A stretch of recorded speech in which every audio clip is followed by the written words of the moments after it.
Historia de la humanidad, ahora somos capaces de destruirnos a nosotros mismos como especie.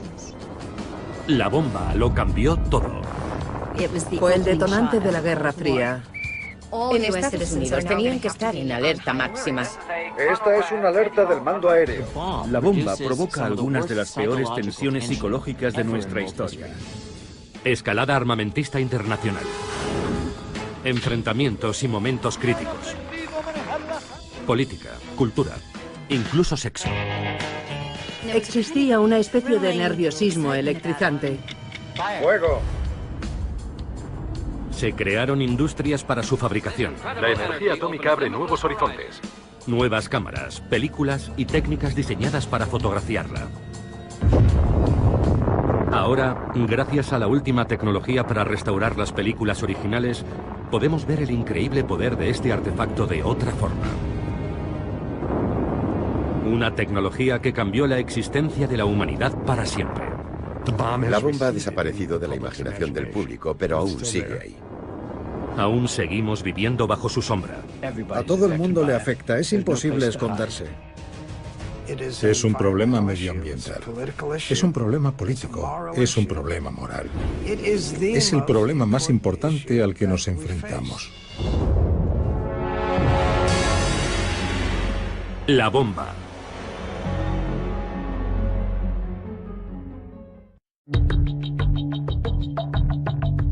Apareció en el desierto de Nuevo México. En un lugar que los españoles habían llamado Jornada del Muerto.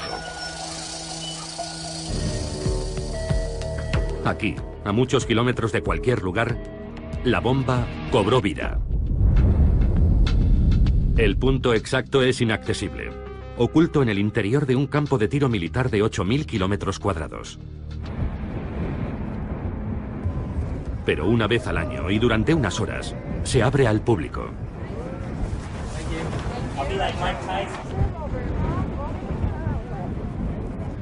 Los visitantes llegan de todas partes, como peregrinos a un santuario, para posar en el punto exacto donde comenzó la era nuclear.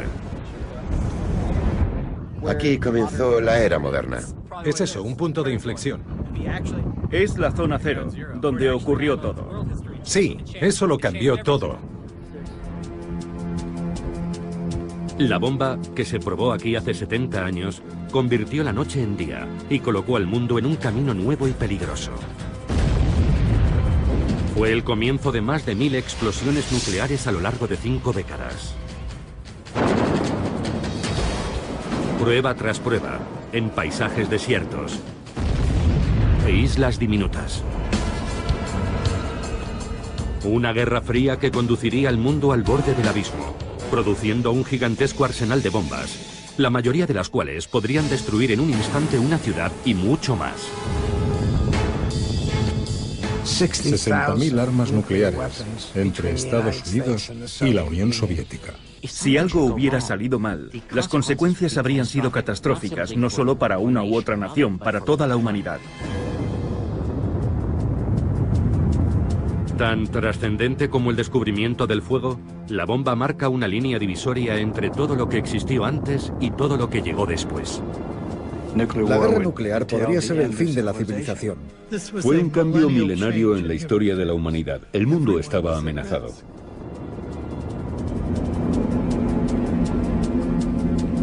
La fuerza que apareció por primera vez en este lugar. Un poder que supera a nuestra imaginación. ¿De dónde surgió? ¿Cómo empezó todo?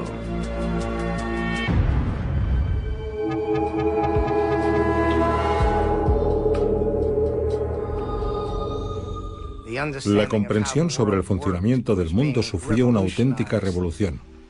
Y en 1938 en Alemania, y es importante subrayar en Alemania, tuvo lugar la mayor de todas las revoluciones. En Berlín, dos químicos alemanes, Otto Hahn y Fritz Strassmann, descubren que el uranio bombardeado con neutrones crea una nueva sustancia, el bario.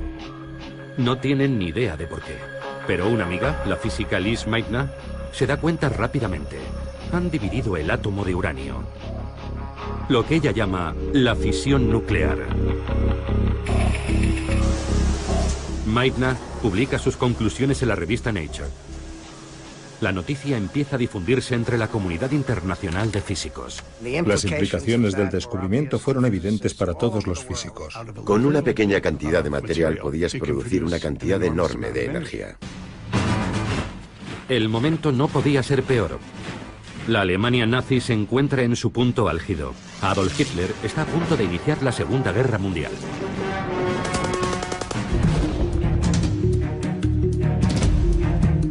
Cuando los físicos del mundo entero digieren la noticia de Lise Meitner, lo comprenden. Este descubrimiento, la fisión nuclear, podría decidir el resultado de la guerra.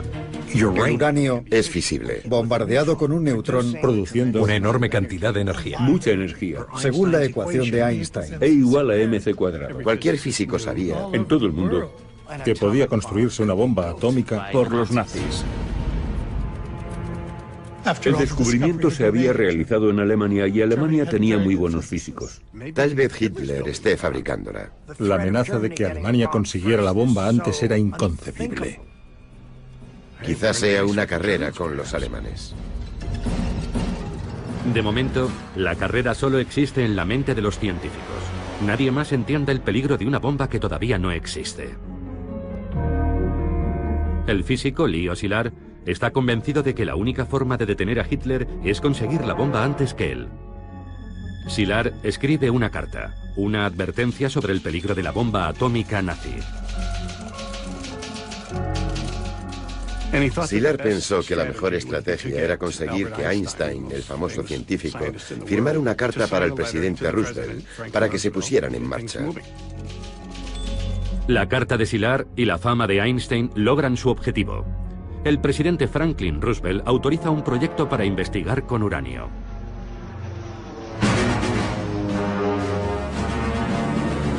Dos años después, tiene lugar el ataque japonés sobre Pearl Harbor. Hitler declara la guerra a Estados Unidos. América lucha en dos guerras, contra Alemania en Europa y contra Japón en el Pacífico. De repente, el programa de investigación sobre el uranio de Roosevelt adquiere una importancia trascendental. Una investigación científica está a punto de convertirse en un programa de urgencia para fabricar la bomba atómica.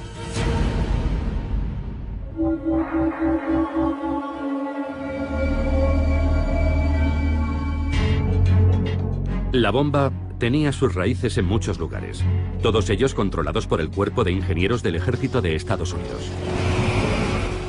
En este edificio de Broadway, Nueva York, los ingenieros instalaron una oficina. En el piso 18, empezó a tomar forma el mayor proyecto científico gubernamental de la historia. Para mantener su verdadero propósito en secreto, el proyecto es bautizado igual que el distrito en el que está ubicado, Manhattan. Al final, más de 500.000 de personas habrían trabajado para el proyecto Manhattan. Y todas ellas serían dirigidas por este hombre, Leslie Richard Groves, ingeniero del ejército. Groves había dirigido la construcción del Pentágono y de los campos de internamiento para japoneses estadounidenses. Ahora espera impaciente un nuevo paso en su carrera, un destino en el frente del Pacífico. Pero Groves recibe una sorprendente orden de su superior. Tengo un proyecto para ti.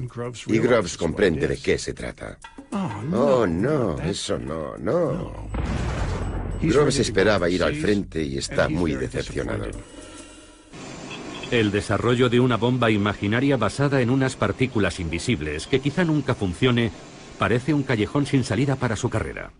Pero haces lo que te dicen y lo haces con todas tus capacidades.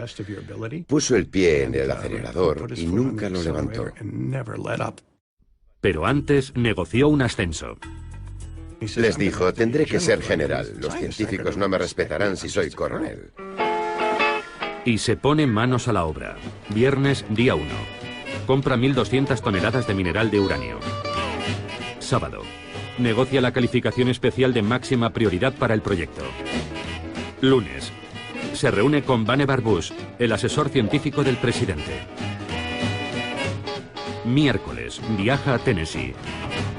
Compra 56.000 acres de tierra para sus fábricas. Después visita universidades y se reúne con científicos. Columbia, Harold Urey. Universidad de Chicago, Arthur Compton. Berkeley, California, Ernest Lawrence. Y de vuelta a Washington. Groves ha puesto en marcha el que se convertirá en un vasto complejo industrial, en menos de 2 meses. Solo falta una cosa, la bomba. Pasarán años antes de que el combustible de uranio esté listo para la bomba. El combustible de uranio se obtiene en diminutas partículas.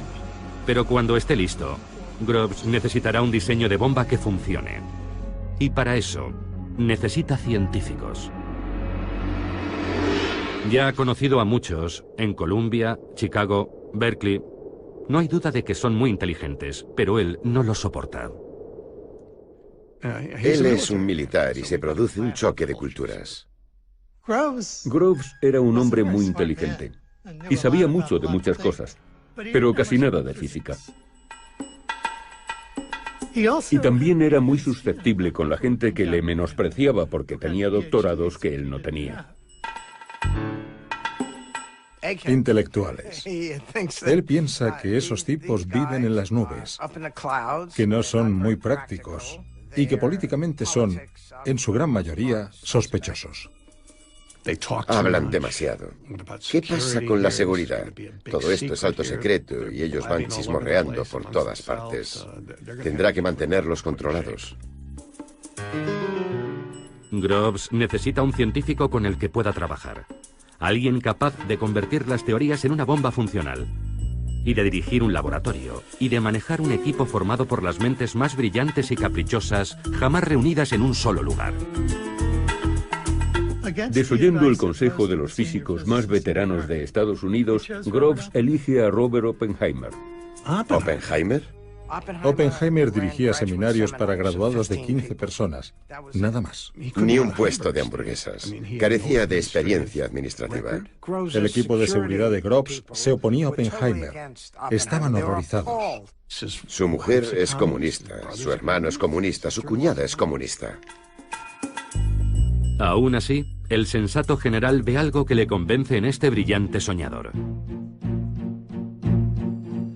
Oppenheimer era muy bueno explicando las cosas. Y explicaba todo de una forma tan maravillosa y respetuosa al general Groves que éste simplemente quedó deslumbrado y pensó, este es mi hombre. Fue una decisión brillante y muy perspicaz. Oppenheimer comprendía mejor que nadie lo que se necesitaba hacer. Y Oppenheimer vio en Groves algo absolutamente esencial. La habilidad de Groves para conseguirle todo lo que deseara. Cualquier persona, cualquier recurso, lo que fuera. El general Leslie Groves y el doctor Robert Oppenheimer, aun siendo completamente opuestos y cada uno de ellos un virtuoso a su manera, juntos estaban hechos para este momento. Estaban muy unidos y ambos vieron en el otro lo que yo llamo su camino a la inmortalidad.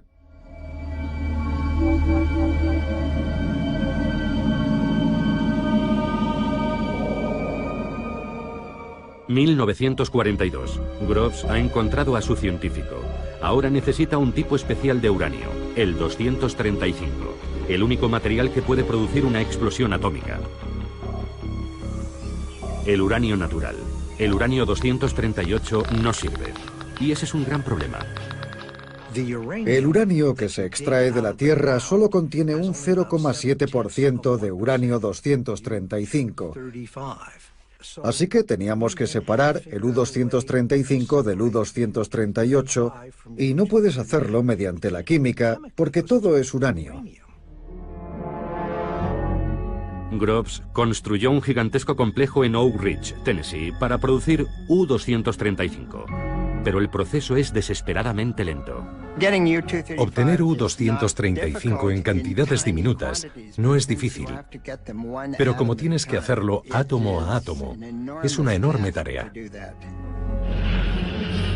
Solo para una bomba se necesitan kilos de uranio, y conseguirlos átomo a átomo llevaría años. Pero el químico Glenn Seaborg encuentra otra opción. el plutonio. Puede producirse más rápidamente que el uranio en un reactor nuclear. Groves ordena construir otro complejo en Hanford, Washington, reactores para producir plutonio. Pero todo eso lleva su tiempo. Y las dos guerras van muy mal. En el Pacífico, los japoneses invaden Filipinas y obligan a 60.000 prisioneros de guerra débiles y hambrientos a caminar 100 kilómetros sin apenas comida y agua. Es la marcha de la muerte de Bataan. Si te detenías, te mataban. Si no podías dar un paso más, morías. ¿Y cómo te mataban? O te atravesaban con la bayoneta, o te disparaban, o te decapitaban. Dependía de cómo se sintieran.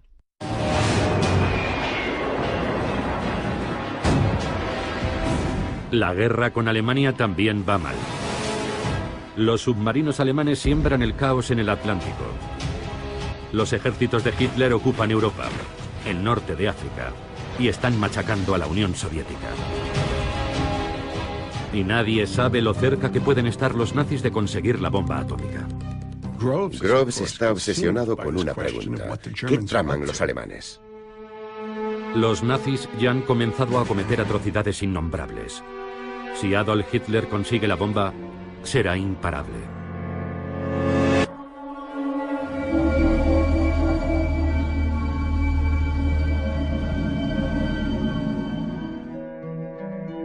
La bomba había nacido en la mente de los hombres. Pero para fabricarla necesitaban estar aislados, libres de distracciones y el mayor secreto. Aquí, en lo más profundo de las montañas Hemed, podrían seguir sus pensamientos, hacer cálculos y resolver sus ecuaciones.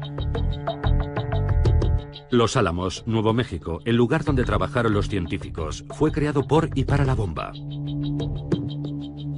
Hoy solo quedan algunos restos de sus comienzos. Una vieja cantina. Barracones del ejército.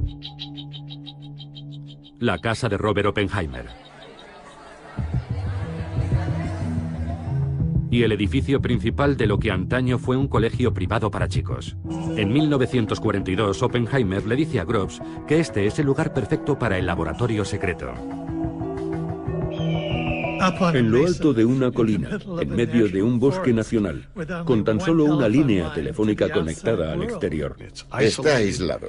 Mantendremos a esos científicos lejos de todo a lo que están acostumbrados y así podremos vigilarlos. Y cerraron el colegio. ¡Bum! Podemos empezar ya. Oppenheimer debe convencer a algunos de los mayores talentos de Estados Unidos para que se trasladen a un lugar en mitad de la nada, a vivir tras las alambradas durante un tiempo indefinido. Un buen vendedor debía convencerlos para que fueran a los Álamos, y a Oppenheimer se le daba muy bien. Al final serían miles los reclutados para trabajar en la bomba. Hal Bell era ingeniero aeronáutico. Lily Hornin y su esposo Don eran científicos. Para todos, su incorporación al proyecto empezó con una conversación críptica y misteriosa. Había un comandante detrás del escritorio y dijo: tengo un trabajo muy elitista para vosotros, solo aceptamos voluntarios. Cuénteme más. Y dijo: no puedo. A Don le preguntaron: ¿te gustaría tener otro trabajo? Y dijo: cuéntame un poco más. Y él contestó: no puedo. Dígame dónde sería. No puedo. ¿En qué parte del país? ¿Norte, sur, oeste? No, no puedo decirle nada. Le pregunté: dígame lo que haría. No puedo. Yo le dije: si cree que voy a presentarme voluntario, está loco. No voy a arriesgar mi futuro por algo de lo que no sé absolutamente nada. Es ridículo. Y me dijo: Hornin, ¿has visto esos carteles en la oficina de correos en los que el tío Sam te señala con el dedo? A Don le pareció muy sensiblero, pero recibimos el mensaje. Al día siguiente estaba de camino a Oak Ridge. Sin embargo, incluso en mitad de una emergencia nacional como aquella, algunos activos son ignorados. Las mujeres de los Álamos llevaban los colegios, las bibliotecas, hacían gran parte de los cálculos, pero aquel era un entorno masculino. Algunas mujeres trabajaban como mecanógrafas y operadoras, pero entre los más de 400 científicos, menos de 10 eran mujeres. Lily Hornin era una de ellas. ¿Eres rápida escribiendo a máquina? Les dije, yo no escribo a máquina. ¿Y por qué crees que puedes trabajar aquí? Les dije que era licenciada en química con una maestría y un año de experiencia. Al final me ofrecieron un trabajo en el departamento de química. Cogieron a algunas mujeres, pero dejaron muy claro que no estábamos en la primera categoría. La primera lección que recibían era mantener el secreto. Oficialmente, Los Álamos no existe. Se llama Sitio Y, o La Colina. Y la bomba solo es nombrada como el artefacto.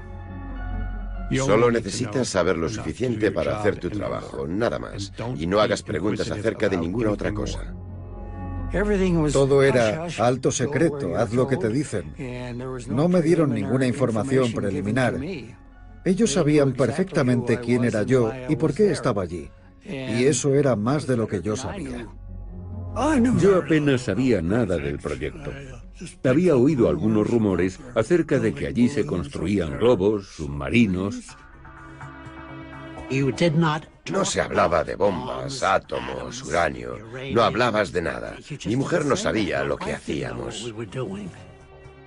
Oak Ridge, donde se produce el uranio, se había creado prácticamente de la noche a la mañana. Un año antes, esa ciudad solo era una granja.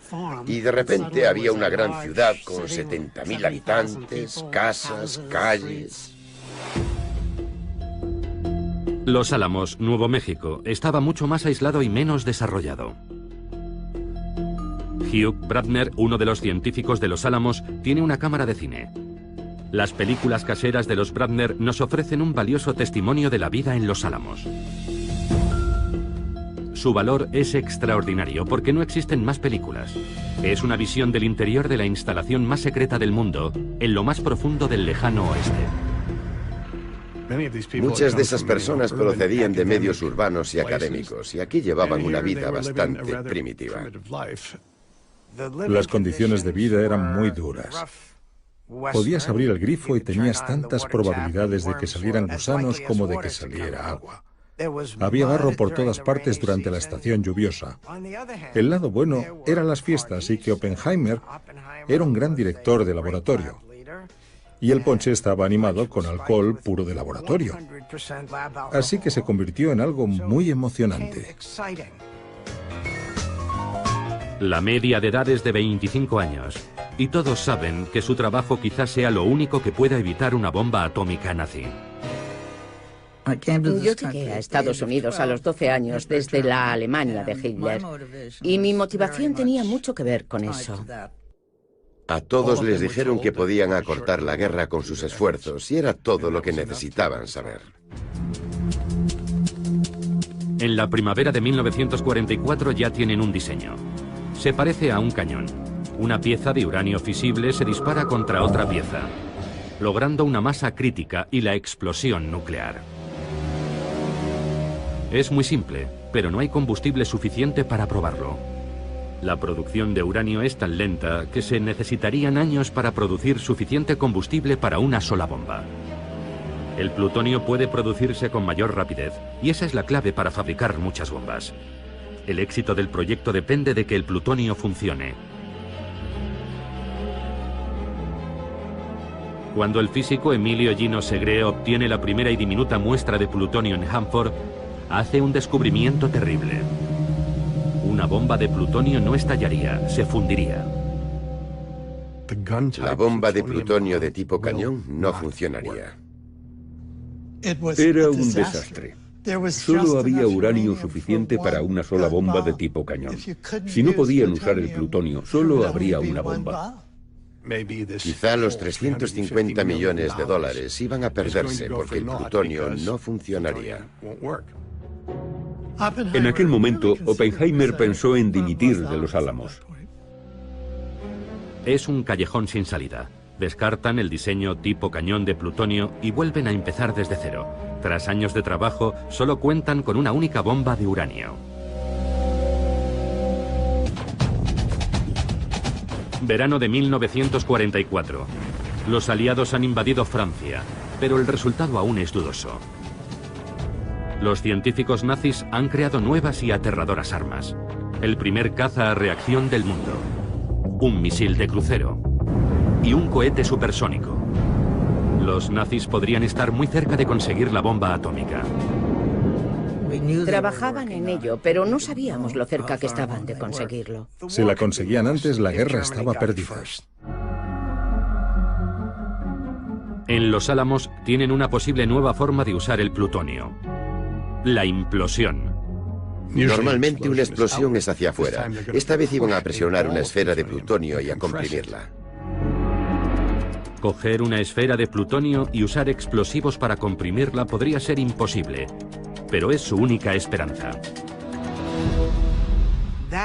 Aquel era el mayor problema en Los Álamos. ¿Cómo hacer que el plutonio funcionara? Reorganizaron el laboratorio creando un programa para la implosión.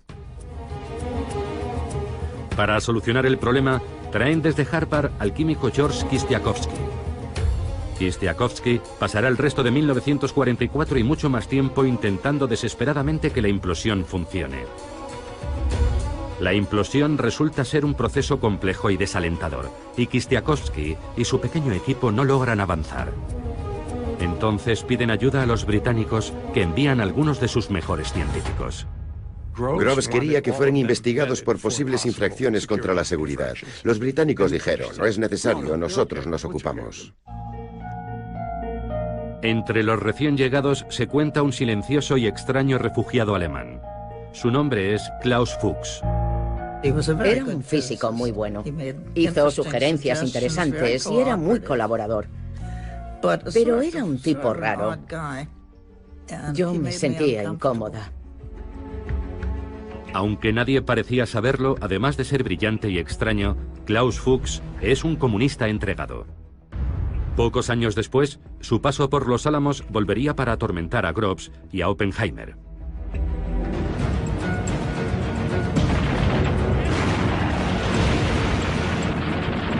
A comienzos de 1945, la guerra en Europa se encuentra en sus últimos meses. La Alemania nazi está siendo aplastada por estadounidenses, británicos y franceses en el oeste, y soviéticos en el este. En Los Álamos, el diseño de la bomba de uranio de tipo cañón está terminada, y solo falta el uranio. En verano habrá suficiente para una sola bomba. En cuanto a la bomba de plutonio, siguen trabajando en la implosión. Entonces, en abril, sucede la tragedia. Cuando supieron que su presidente había muerto, la gente corriente preguntó a la señora Roosevelt: ¿qué podemos hacer para ayudar? Ahora la máxima autoridad sobre la bomba recae sobre el nuevo presidente Harry Truman. Mis obligaciones y responsabilidades son claras, y las he asumido. Pero hay una enorme responsabilidad que no está nada clara. Increíblemente, Truman nunca ha oído hablar de la bomba. Acepta una responsabilidad de la que nunca había oído hablar. Roosevelt no se lo había contado. Truman, el vicepresidente, durante 82 días, solo se había reunido una vez con Roosevelt para hacerse una fotografía. Por cierto, estás al mando de un proyecto que podría terminar con la civilización. Muchas gracias. En mayo, Alemania se rinde. La guerra en Europa ha terminado. Hitler y el miedo a la bomba nuclear nazi, las dos razones por las que nació el proyecto, han desaparecido.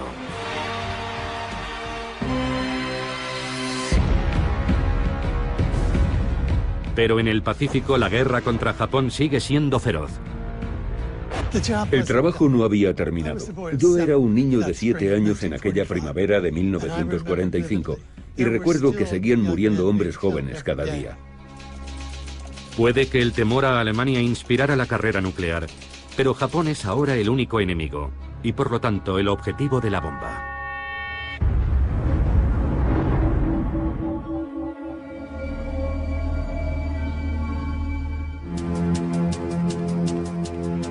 La primera bomba se llamó el artefacto.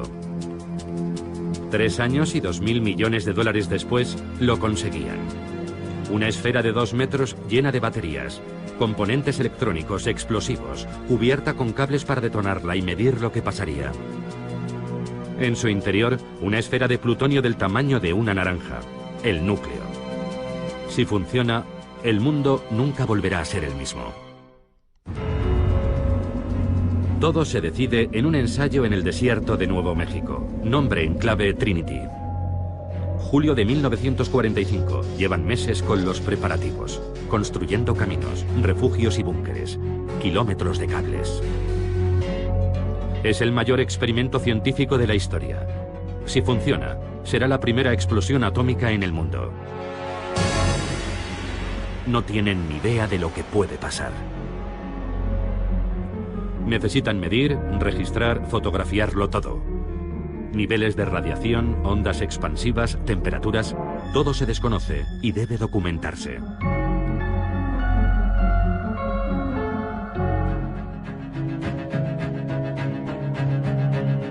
A miles de kilómetros, en Potsdam, Alemania, el presidente Truman negocia con Stalin. ¿Esconderá un as atómico en su manga? Todo depende del ensayo Trinity. Mientras, en Nuevo México, George Kistiakowsky ha descubierto un problema. Todo indicaba que la bomba sería un fracaso. Mientras lo vertían, el explosivo se había recalentado y podían haberse formado burbujas en su interior.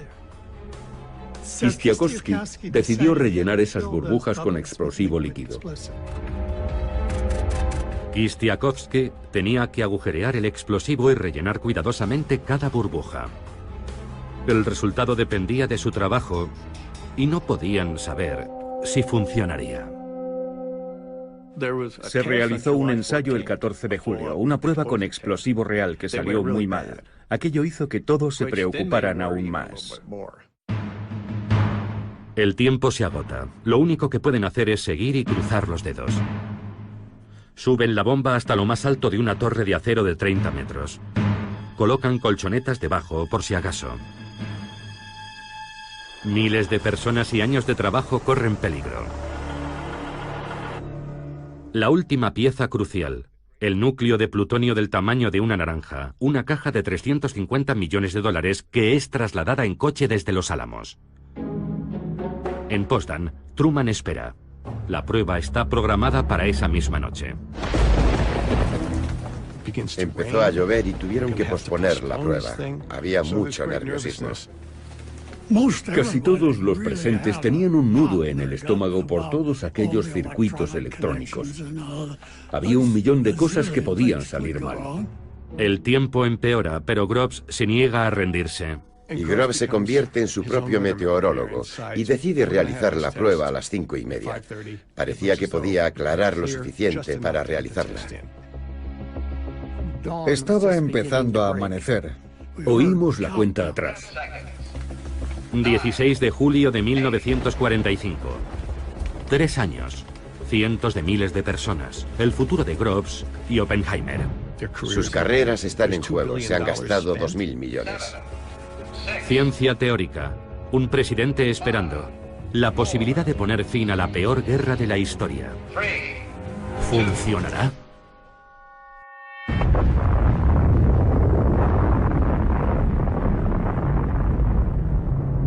El mundo nunca volverá a ser el mismo. Ninguno de los allí presentes lo olvidará jamás. No podía creer que lo hubiera visto con los ojos cerrados. Fue la visión más increíble que he visto en toda mi vida.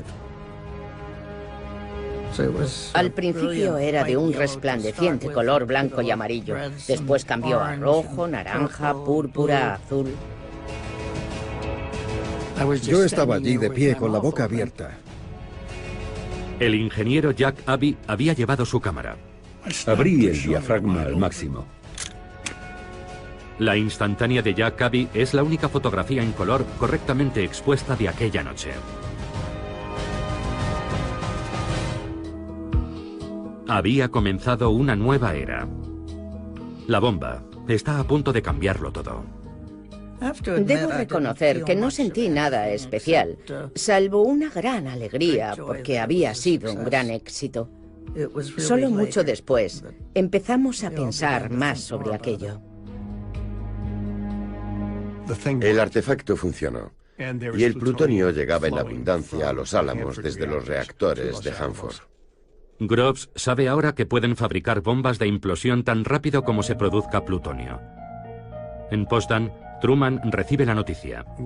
¿Qué hacemos con los rusos ahora? ¿Se lo decimos? ¿Qué va a pasar después de la guerra? Truman le dice a Stalin que Estados Unidos tiene una nueva y poderosa arma. Stalin apenas se inmuta, porque ya lo sabe. Klaus Fuchs se lo ha ido contando todo a los soviéticos. Stalin y sus colaboradores más próximos estaban muy bien informados sobre los progresos del proyecto Manhattan. Y en parte por eso, en Potsdam, Stalin se limitó a mirarlos y no dijo nada. De regreso en Estados Unidos con la bomba convertida en realidad, algunos científicos comienzan a tener dudas acerca de su utilización. Leo Szilard, quien había alertado sobre la bomba nazi, envía una petición al presidente pidiéndole que piense en las implicaciones morales. Creo que los científicos estaban divididos a partes iguales, a favor y en contra de la bomba. A los científicos también les preocupa que el empleo de armas nucleares pueda poner a Estados Unidos en peligro después de la guerra, alentando a Stalin a fabricar su propia bomba. Pensaban que si se usaba la bomba podría precipitarse una carrera armamentista nuclear con los soviéticos. Algunos científicos piden que se haga una demostración con la bomba para dar a los japoneses la oportunidad de rendirse. Pero para los japoneses, la rendición no parece ser una opción. Al contrario, envían a sus kamikazes contra los barcos estadounidenses. Batalla tras batalla, sus soldados prefieren inmolarse antes que ser capturados. Estados Unidos comienza a atacar sus ciudades con bombas incendiarias. 100.000 japoneses mueren en una noche solo en Tokio. Han perdido la guerra, pero siguen negándose a rendirse. El siguiente paso parece inevitable: invadir Japón. Probablemente mueran miles de estadounidenses y puede que millones de japoneses. Para Harry Truman, la bomba es, con diferencia, el mal menor. Me enfrento a una invasión terrestre de Japón. Así que si hay algo que pueda acabar con la guerra antes de llegar a eso y evitarlo, adelante. El 26 de julio los japoneses reciben un ultimátum. O se rinden incondicionalmente o serán destruidos. A los japoneses no les interesa una rendición incondicional. Quieren que su emperador siga en el poder. Quieren dirigir sus propios procesos por crímenes de guerra. No quieren que Estados Unidos ocupe su territorio. Los japoneses rechazan el ultimátum. Es entonces cuando todas las piezas comienzan a encajar. Unos líderes japoneses incapaces de detenerse. Un proyecto de $2.000 millones en la carrera por fabricar la bomba atómica. Y un presidente enfrentado a una guerra terrible que ve una alternativa.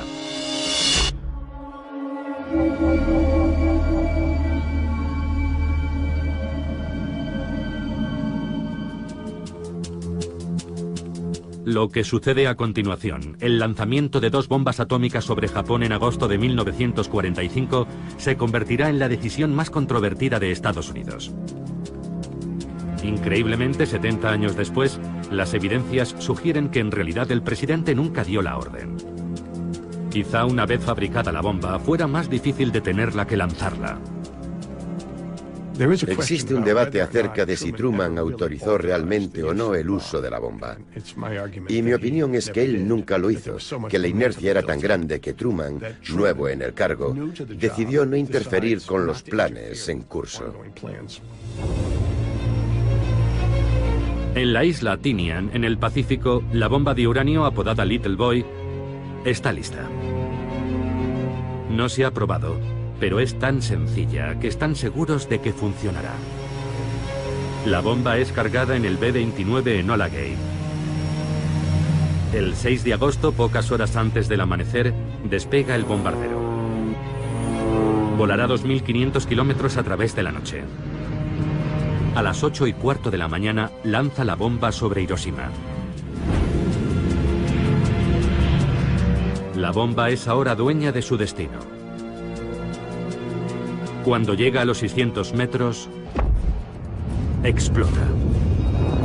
La bola de fuego de 500 metros de radio alcanza una temperatura de 10.000 grados.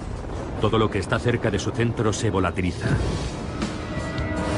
La onda expansiva destruye edificios, arrasándolo todo a su paso. Prácticamente todo, en un radio de 2 kilómetros, queda completamente destruido. Solo están en pie algunas estructuras de hormigón. Allá donde algo o alguien absorbe el calor, queda una sombra.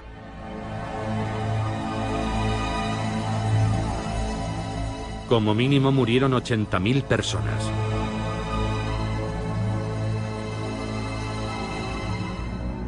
Otros bombardeos habían matado a más gente. La novedad de Hiroshima es lo fácil que ha sido. Un avión. Una bomba. A pesar de todo, incluso después de aquello, los japoneses no se rinden. La conmoción tras la primera bomba no fue suficiente. Al principio ni siquiera aceptaban que Hiroshima hubiera sido bombardeada. Los japoneses tenían su propio plan para acabar con la guerra.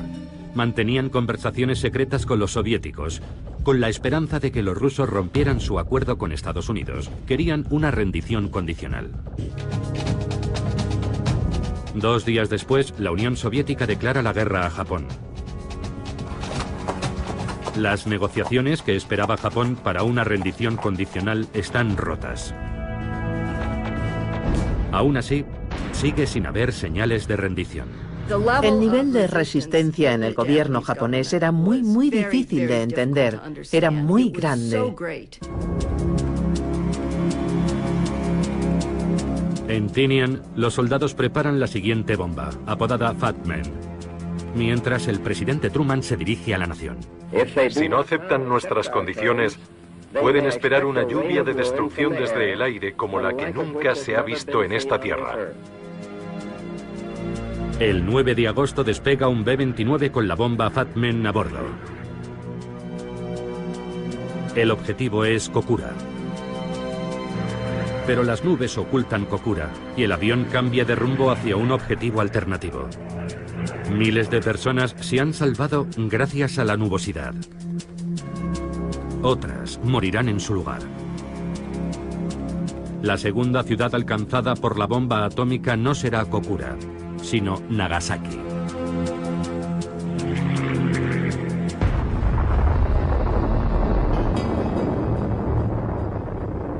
Muy cerca, en el campo de prisioneros 17, Lester Tenney ve la explosión.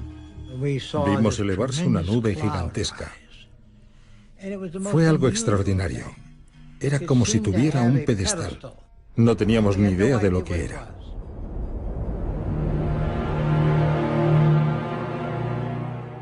$70.000 personas murieron. Pero a pesar de la invasión soviética y las 2 bombas, los líderes japoneses seguían negándose a aceptar la rendición. Los rusos les invaden y aún así no se rinden.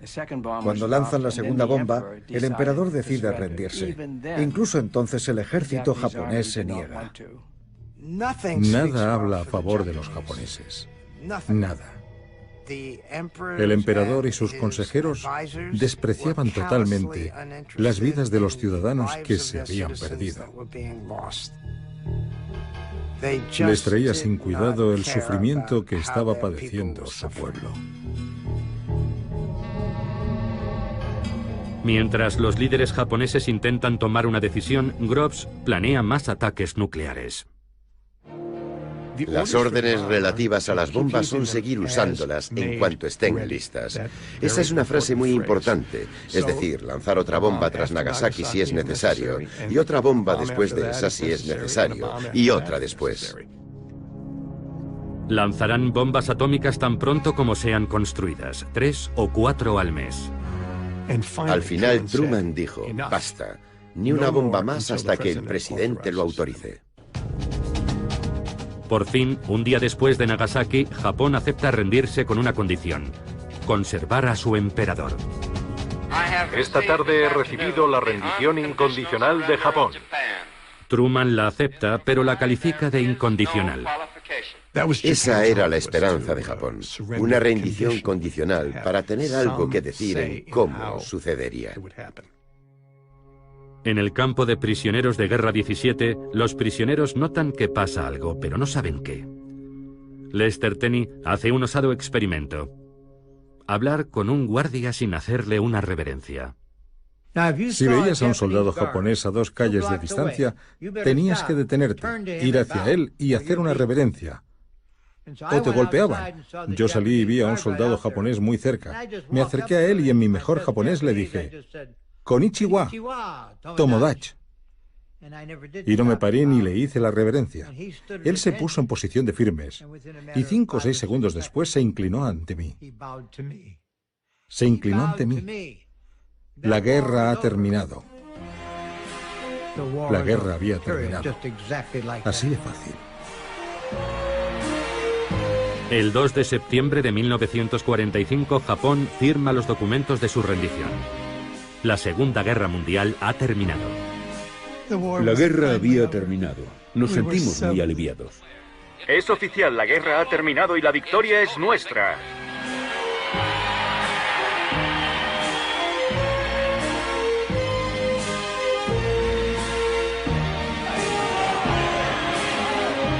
Es la hora de las celebraciones, y no solo por el final de la guerra, también por la nueva y extraordinaria bomba que ayudó a ganarla.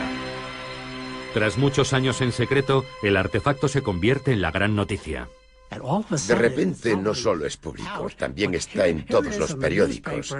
Compré media docena de periódicos de todo tipo, pero fue un auténtico shock. Es una era completamente nueva, la era atómica, con una historia propia sobre su génesis. Ciudades secretas, fábricas gigantescas, el genio y el general pasan a formar parte de la cultura popular. Y la prensa enloquece.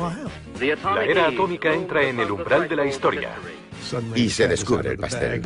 ¿Qué opina de la bomba a Japón? Era nuevo. Un invento americano. Jóvenes y brillantes científicos son llamados a filas. El laboratorio de los Álamos.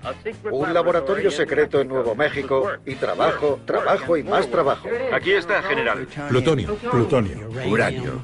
Liberando una fuerza inimaginable. La energía básica del universo. Y en el centro de todo, Oppenheimer. El padre de la bomba atómica. Un hombre famoso en Estados Unidos. Más que Einstein.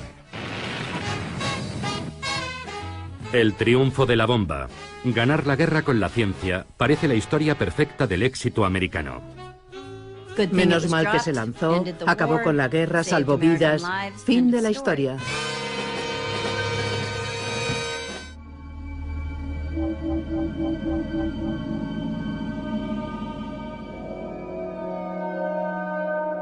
La bomba parecía haber encontrado la respuesta a cómo acabar con la guerra, pero también había planteado nuevos interrogantes. La primera pregunta fue, ¿cuándo conseguirán los soviéticos una bomba? ¿Cuándo tendrán su bomba? A los que alertaron sobre el peligro de que Hitler fabricara la bomba, les preocupaba una carrera armamentista nuclear entre Estados Unidos y la Unión Soviética para fabricar las bombas más grandes y potentes. Pero era demasiado tarde. La carrera había comenzado cuando Stalin vio las fotografías de Hiroshima.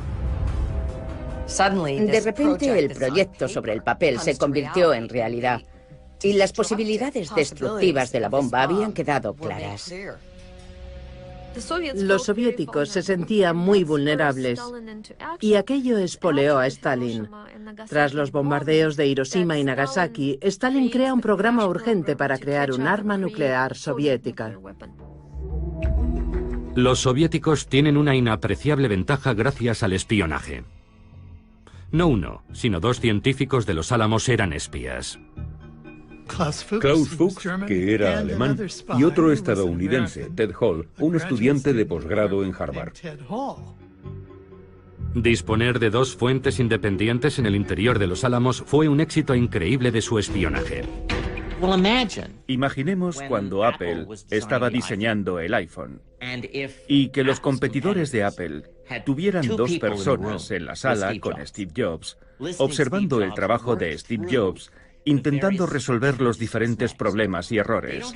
No necesitarían cometer los errores de Jobs. Eso es lo que hace a Fuchs y Hall tan valiosos y extraordinarios en la historia del espionaje y en la historia de la ciencia. En Estados Unidos, nadie sabe lo cerca que están los soviéticos de conseguir la bomba.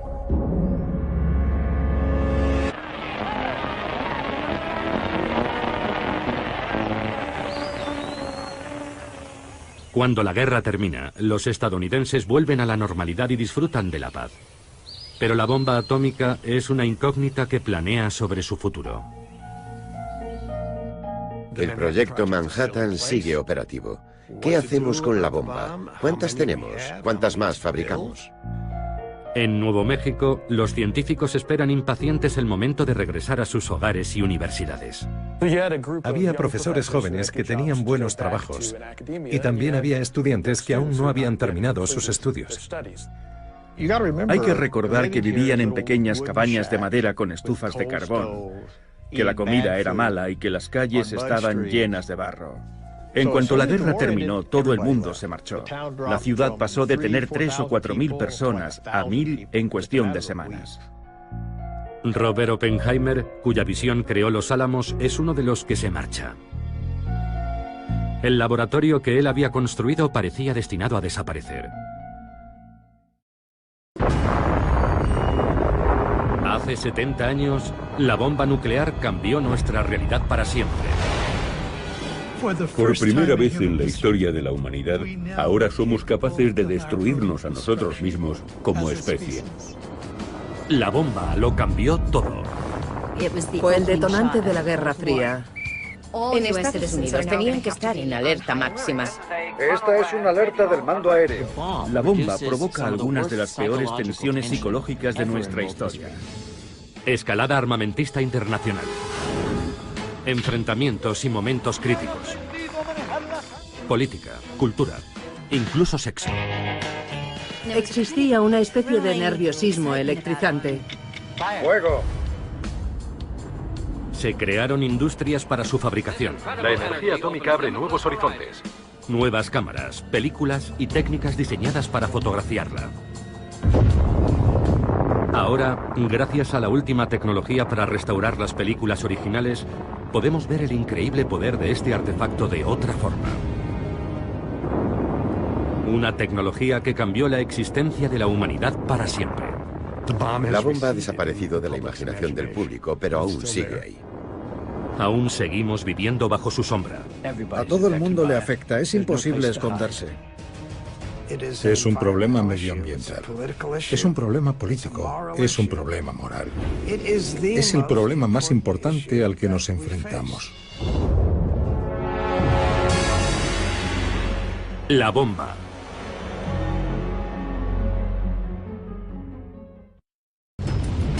En el verano de 1945, Trinity, Hiroshima y Nagasaki abrieron la puerta a una nueva era. Pero no sería hasta un año después, en el verano de 1946, cuando un hecho crucial decidiría el futuro de la bomba. Estamos aquí para escoger entre los vivos y los muertos. En junio, en las Naciones Unidas, Estados Unidos ofrece al mundo un plan para deshacerse de la bomba atómica. 1. La fabricación de bombas atómicas debe detenerse. 2. Todas las bombas existentes serán destruidas en cuanto se firme el tratado. Estados Unidos renunciará a sus bombas atómicas si el resto de los países se compromete a no construirlas y aceptan las inspecciones. Es lo que se conocerá como confiar pero verificar. Los soviéticos se niegan a aceptar nada a menos que Estados Unidos desmantele su arsenal. La batalla para salvar a la humanidad de su propia destrucción sigue detenida. Es más tarde de lo que pensamos y aún no hay un acuerdo. El debate prosigue. En junio de 1946, la carrera armamentista nuclear está a punto de explotar. El tiempo se mide en segundos. 5, 4, 3, 2, 1... ¡Fuego!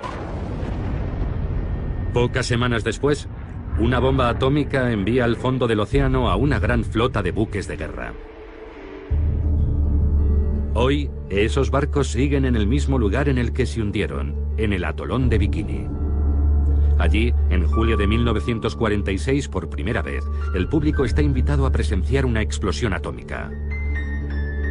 El ejército estadounidense descubrirá su vulnerabilidad ante su propia bomba. El futuro de los Álamos quedará garantizado. Todo ello como resultado de un acontecimiento llamado Crossroads, encrucijada. Crossroads es la idea de este hombre. Louis Strauss, o Strauss, como le gustaba que le llamaran. Una figura curiosa, un vendedor de zapatos que se había hecho muy rico. Era almirante de la Armada, aunque nunca había pisado un barco. Un político extremadamente ambicioso. Strauss está preocupado por la Armada. ¿Cómo afectará la bomba atómica a su futuro? ¿Qué teníamos en el país? Teníamos al ejército y a la marina. ¿Qué significa la bomba para ellos? Es lo que hay que tener, el arma decisiva. Todos la quieren. Pero solo la tiene la Fuerza Aérea, que en 1946 sigue formando parte del ejército. Para la gente la Armada estaba obsoleta y la Fuerza Aérea controlaría cómo se ganan las guerras.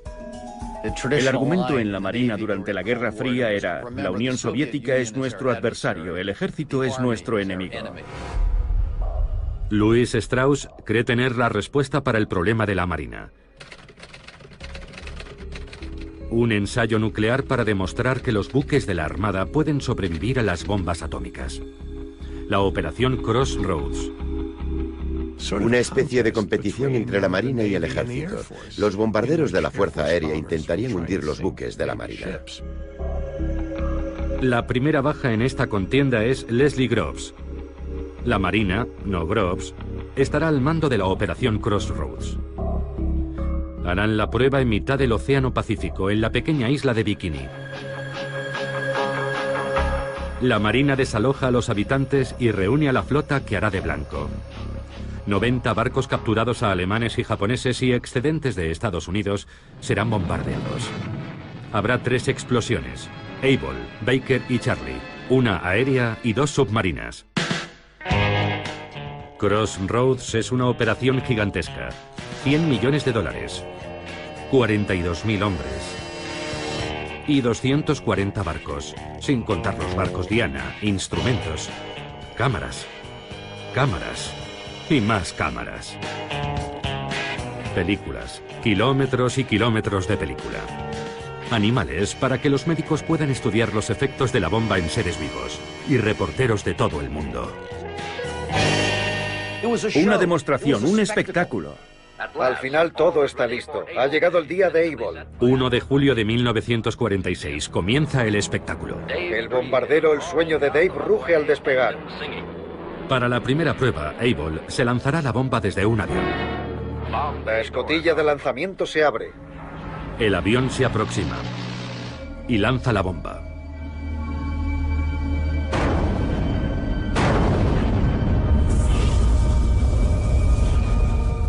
Se produce una miríada de efectos majestuosos, deslumbrantes, imponentes, que solo las cámaras registran con detalle. La bomba, el mismo modelo que Fat Man, lanzada sobre Nagasaki, tiene una potencia equivalente a 20.000 toneladas de TNT.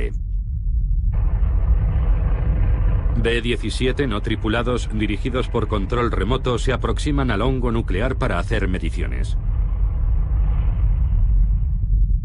Es la primera explosión nuclear presenciada por el público. Pero el público está a 30 kilómetros.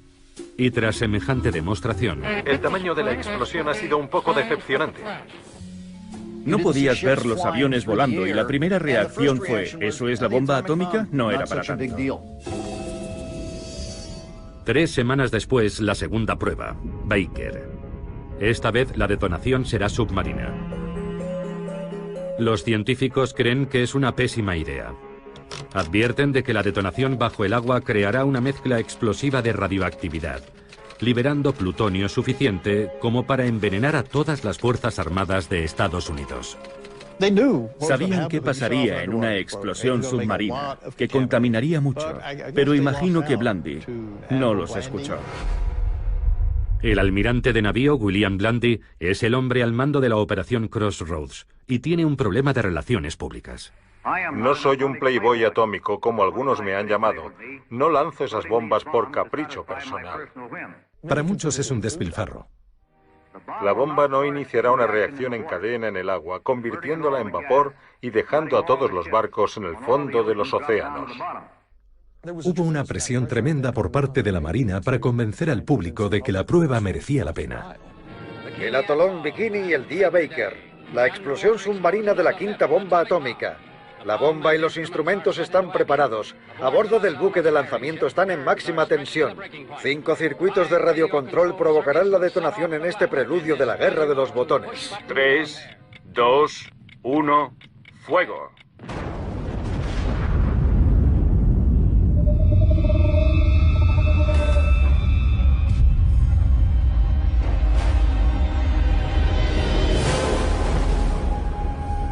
La onda expansiva submarina es claramente visible. Solo en el primer segundo se elevan en el aire 2 millones de toneladas de agua marina. En su ascenso, el agua crea una columna de casi 1 kilómetro de altura. Después, vuelve a caer. El agua que cae del cielo provoca un muro similar a la nube de agua que se crea en la base de una catarata. La avalancha de casi 300 metros de altura cubre por completo los barcos Diana. Nadie había visto nunca nada parecido. La potencia brutal y la magnitud de una bomba atómica. Pero hasta ese momento, los resultados parecen muy buenos para la Marina. 75 buques han sobrevivido, hundiéndose menos de 20. La Armada sentía que había superado la prueba y Blandy dijo, la Armada puede resistir la bomba atómica. La Armada planea llevar marineros a los barcos y regresar triunfalmente con ellos a Estados Unidos. Pero hay un problema. Al principio los daños parecían escasos, pero luego la historia cambió. La ola de 300 metros que había empapado los barcos era altamente radiactiva.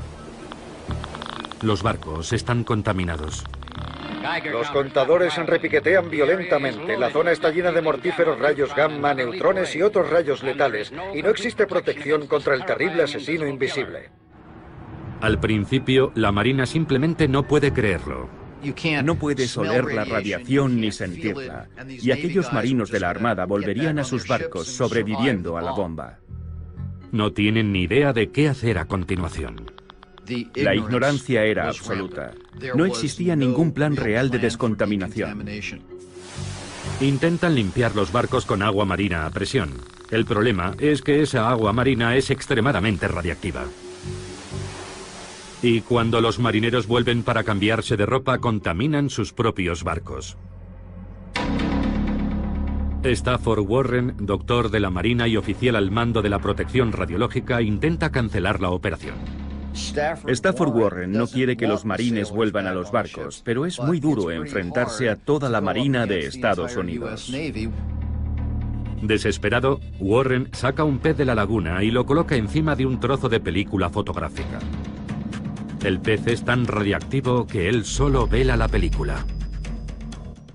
La luz es por la exposición de la película a la radiación. Finalmente, el almirante Blandy y la Marina se convencen. La operación Crossroads se suspende. Fue el primer desastre nuclear de la Tierra. Solo 9 barcos pudieron ser descontaminados con éxito. El resto fueron remolcados y hundidos deliberadamente.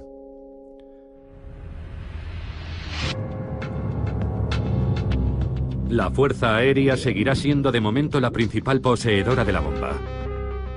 La operación Crossroads resultó ser beneficiosa para los Álamos. Dudo que el laboratorio hubiera seguido operativo mucho tiempo si no hubiéramos tenido un cliente. Pero la Armada nos encargó un trabajo y mantuvo el laboratorio en marcha en momentos de gran incertidumbre. Después de julio de 1946, el laboratorio siguió creciendo, construyendo y probando más y más bombas durante las siguientes décadas.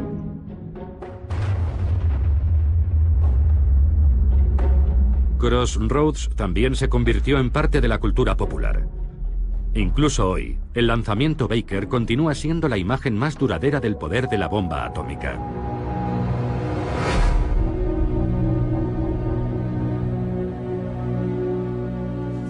Pocas semanas después de la segunda bomba de Crossroads, un acontecimiento inesperado daría a los estadounidenses una visión mucho más oscura de la bomba.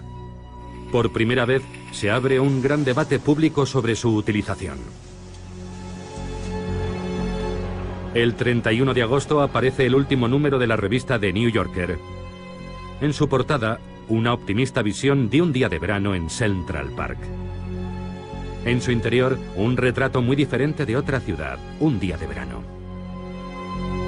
Un solo artículo ocupa todo el número, un reportaje de John Hersey sobre la experiencia de los habitantes de Hiroshima, contada a través de los testimonios de 6 supervivientes. Uno es un sacerdote católico, otra es la viuda de un sastre. Un par de ellos son médicos, son personas con las que un americano puede identificarse. El número especial se agota en pocas horas. Hiroshima por John Hersey. Este sorprendente reportaje en la revista The New Yorker ha conmovido a los americanos. Emisoras de Inglaterra, Canadá, Australia y Estados Unidos se saltan su programación y emiten lecturas dramatizadas. Esta crónica del sufrimiento y la destrucción no es una defensa del enemigo, es una advertencia. Lo que les pasó a los habitantes de Hiroshima hace un año podría suceder de nuevo en cualquier parte. Capítulo 1. Un resplandor silencioso. Exactamente a las 8:15 de la mañana.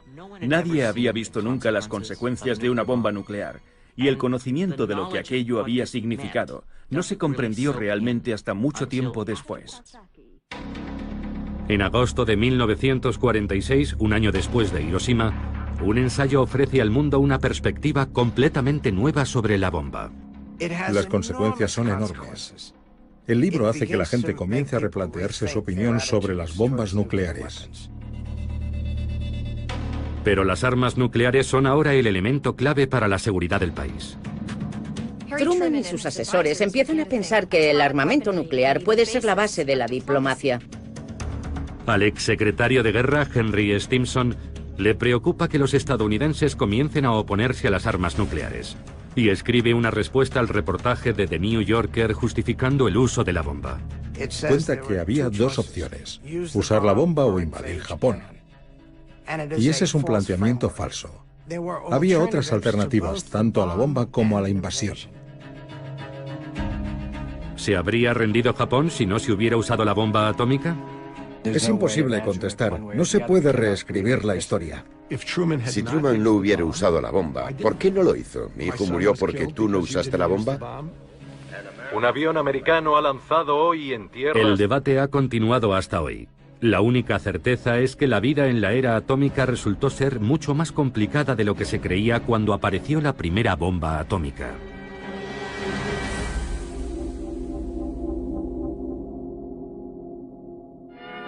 Sí, el átomo pronto iluminará nuestras ciudades y nos ayudará a fabricar electrodomésticos más fiables e indispensables. El público visitó la exposición atómica para comprenderlo. La bomba poseía cierta mística, tanto aterradora como estimulante. Existía otra faceta de la era atómica, los rayos X y la medicina, la energía atómica y todas esas cosas que iban a contribuir a una vida mejor. El átomo ha llegado a la ciudad. Atomic power was given by the mighty hand of God. Atomic power. ¿Y los electrodomésticos funcionarán con energía atómica? Esta prosperidad la alimenta un metal más precioso que el oro y la plata. Hay uranio en las colinas. Protegerá su salud, mejorará sus alimentos, le proporcionará productos más baratos y una mayor seguridad.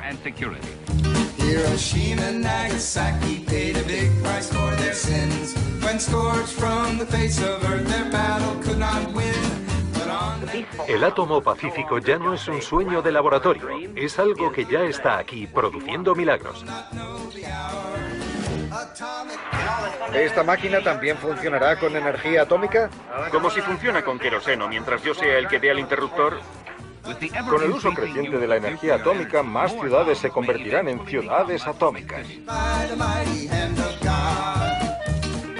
Una parte de la primera era atómica sigue hoy igual de fuerte. ¿De dónde viene el bikini? El creador del bañador lo diseñó 4 días después de los ensayos en la isla Bikini, debido a su peligroso potencial explosivo.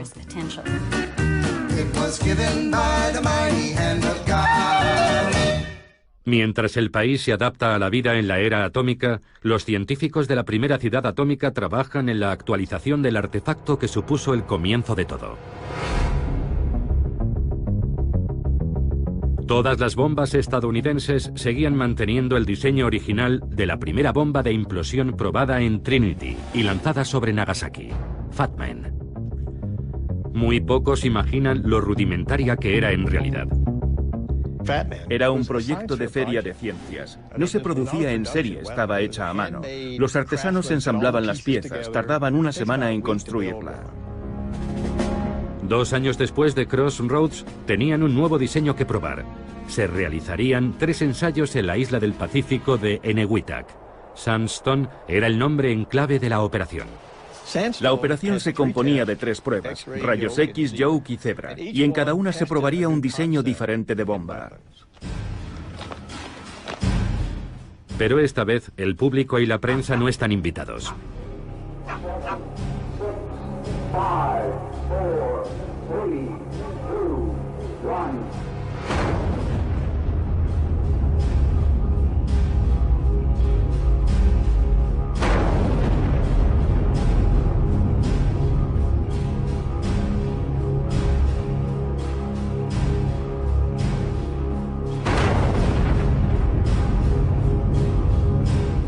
Sandstone es el final de una era. En enero de 1947, la bomba pasa a estar bajo el control de la autoridad civil, gestionada por la Comisión de la Energía Atómica, CEA. Enseguida sustituirán la bomba artesanal Fat Man por un nuevo modelo, la primera bomba atómica fabricada en serie. Se crea un nuevo laboratorio para fabricar las bombas que los Álamos diseñan. Es el comienzo del complejo armamentístico nuclear estadounidense, un gigante industrial que va a dirigir la fabricación de bombas y los ensayos nucleares durante décadas, a través de las diferentes administraciones y hasta el final de la Guerra Fría.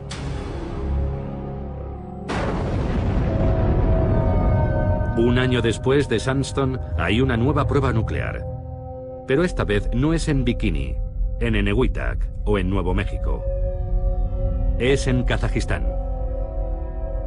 Ante la inmensa sorpresa de todos, la Unión Soviética probó su primera bomba atómica, y el equilibrio de fuerzas cambió de forma repentina y radical.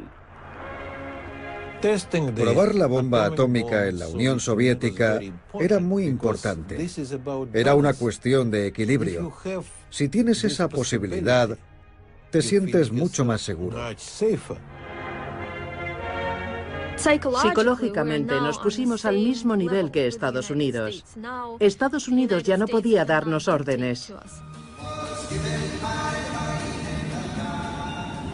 Si el poder del átomo había sido un regalo de Dios a Estados Unidos, ahora también se lo había dado a sus enemigos. Para Estados Unidos fue un momento aterrador. ¿Cómo debía responder al hecho de que la Unión Soviética tuviera también la bomba atómica? Necesitábamos un salto cualitativo para dejar atrás a los soviéticos y seguir por delante de ellos. Algunos piensan que la respuesta es la fusión de hidrógeno, la misma energía que se produce en el Sol.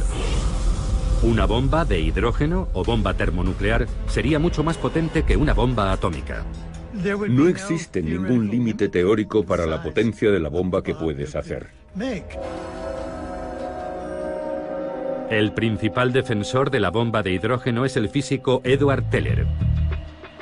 Teller es bastante vanidoso y con razón, porque es un tipo muy inteligente, pero es muy difícil llevarse bien con él. Era muy creativo. Cuentan que tenía 10 ideas nuevas cada día. Una idea al mes está muy bien, pero él tenía 10 cada día. Siempre estaba dando vueltas a la idea de avanzar un paso más, desde la bomba atómica hasta la bomba termonuclear. Yo creo que tuvo mucho mérito que insistiera en ello y que lo defendiera. Pero nadie sabe cómo fabricar una bomba de hidrógeno. Incluso podría ser algo imposible de fabricar. Sabíamos hacer bombas atómicas, podíamos llenar almacenes, pero no sabíamos hacer bombas de hidrógeno. ¿Por qué dejar de producir algo seguro para hacer algo que no sabes si funciona? Es más, algunos científicos creen que ha llegado el momento de salvar al mundo, decidiendo parar. Podría haber sido un punto de inflexión. Podemos buscar la bomba de hidrógeno, pero no tenemos que hacerlo. Podemos enviar un mensaje positivo a la comunidad internacional y presionar a los soviéticos para que no sigan construyendo armas nucleares. Podemos dar un buen ejemplo. 2 meses después de la bomba atómica soviética, un comité dirigido por Robert Oppenheimer se pronuncia de forma unánime en contra del programa de urgencia para la bomba de hidrógeno. Louis Strauss y Edward Teller están furiosos. Pero la última decisión corresponde al presidente Harry Truman. La bomba de hidrógeno implicaba que Estados Unidos se impusiera límites sin tener capacidad para controlar a los soviéticos. Los soviéticos habían demostrado que podían construir la bomba atómica. Aquello suponía asumir un grave riesgo para el presidente. Los soviéticos parecían decididos a expandirse. Ya controlaban el este de Europa. En 1948, aíslan el oeste de Berlín intentando hacerse con el control. Para Harry Truman, la respuesta es obvia. La contención. Contener a la Unión Soviética, impedir su expansión, impedir que crezca o que consiga más influencia, porque si no lo hacemos avanzarán y avanzarán hasta que los tengamos en nuestras cocinas. Tenemos que avanzar en nuestro trabajo con otros países y reforzar nuestras defensas comunes. Nos une nuestro odio a la esclavitud comunista. A finales de enero de 1950, Truman anuncia que Estados Unidos fabricará la bomba de hidrógeno. Truman decide responder con un arma más potente y destructiva. Es el comienzo de la carrera armamentista. Es el comienzo de una escalada que durará décadas. Pocos días después de que Truman aprobara la bomba H, el físico Klaus Fuchs, que había trabajado en Los Álamos, es detenido por espionaje. Se sugiere que el sistema tiene filtraciones y hay que tapar esas fugas. Fue una conmoción. Era uno de los principales acontecimientos que condujeron a la era del macartismo y del peligro rojo.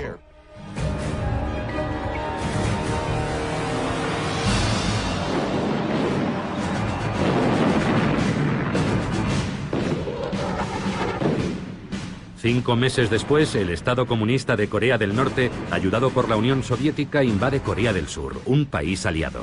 En 2 días los tanques llegarán a Seúl, la capital del país. La Guerra Fría no fue tan fría, fue muy caliente desde el principio.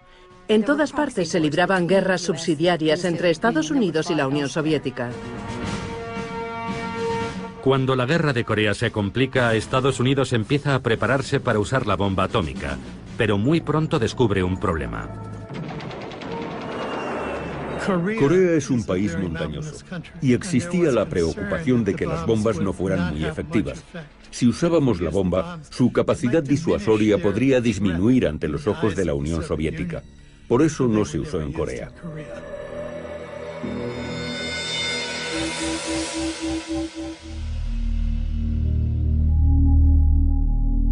La guerra de Corea se eterniza y los soviéticos siguen haciendo pruebas atómicas con bombarderos.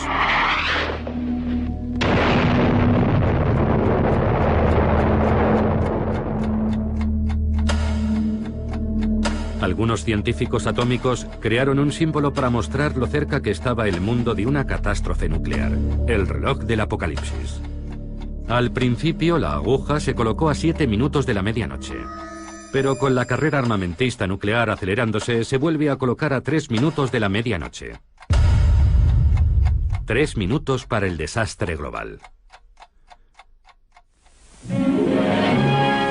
Con Con la amenaza de los bombarderos soviéticos cargados de bombas atómicas, los americanos tienen que acostumbrarse a la nueva realidad.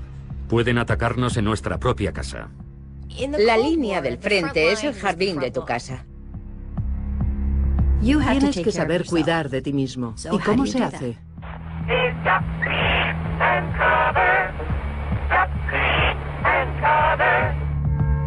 Puedes esconderte bajo el escritorio, refugiarte en el sótano y sobrevivir a todo esto. Nuestro Congreso deja la responsabilidad en la iniciativa personal. El gobierno hace pruebas para saber qué le ocurriría al americano medio. Comencemos con los refugios. Podría salvarnos la vida si estamos lo bastante lejos de la zona cero. Colocaron a una familia de maniquís vestidos con ropa de JCPenney dentro de una casa típica de los suburbios. La amueblaron, llevaron comida, latas de conservas y la volaron. 5, 4, 3, 2, 1.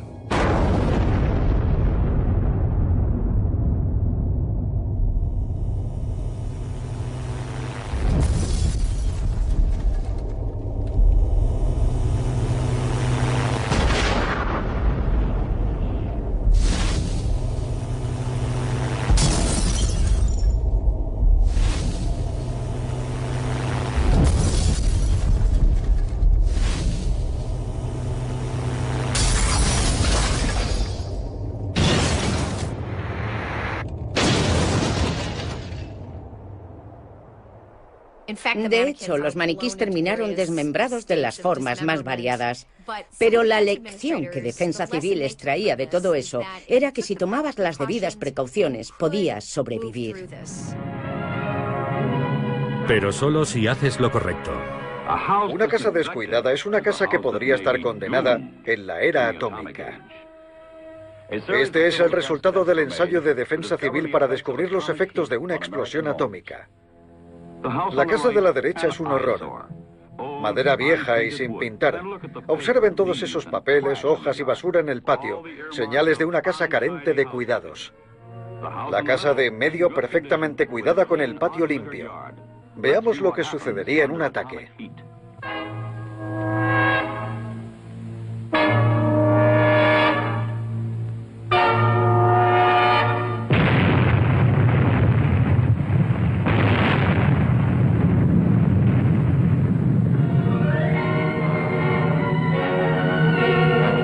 La casa de la derecha es la primera en arder.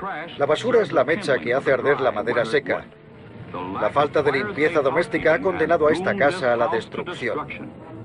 La casa de en medio, limpia, pintada y arreglada, tras el mismo ataque atómico, no llega a arder.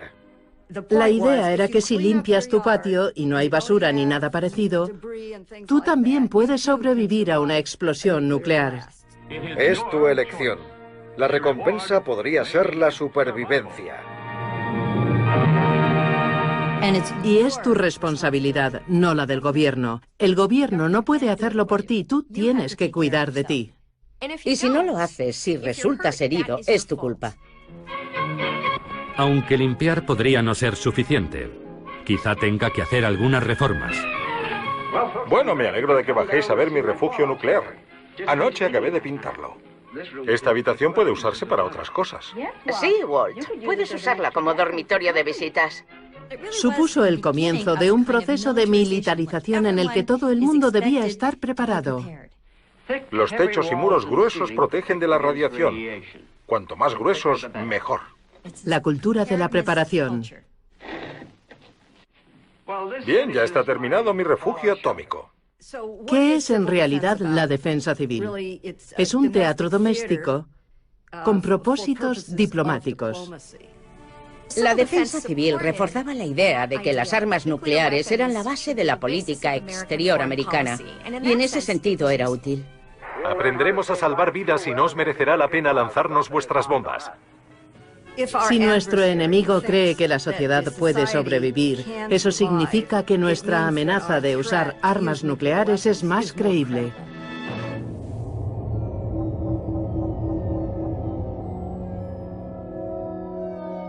Mientras el gobierno intenta convencer al público de que es posible sobrevivir a la guerra nuclear, en el Pacífico los científicos se disponen a probar el primer prototipo de lo que Edward Teller llama la superbomba, la bomba de hidrógeno. La prueba es secreta, pero se graba una película ahora desclasificada. Si todo sale según lo planeado, muy pronto veremos la mayor explosión jamás vista sobre la faz de la Tierra. El artefacto es más un proyecto de feria de ciencia que un arma, y menos una bomba que un edificio. El combustible, hidrógeno líquido, tiene que enfriarse a 400 grados bajo cero, por lo que parte de la bomba es una planta de refrigeración. Todo el complejo pesa más de 70 toneladas, y todo para demostrar que el concepto termonuclear funciona. Esta es la primera prueba a escala real de una bomba de hidrógeno. Si la reacción se produce, entraremos en la era termonuclear. 30 segundos para el lanzamiento. Colóquense las gafas protectoras o gírense. No se quiten las gafas ni miran hasta 10 segundos después del primer fogonazo.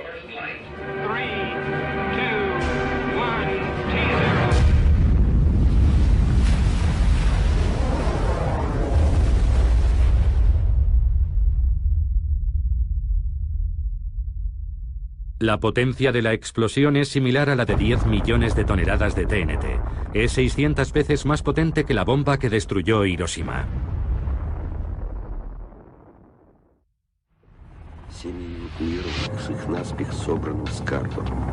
Nueve meses después,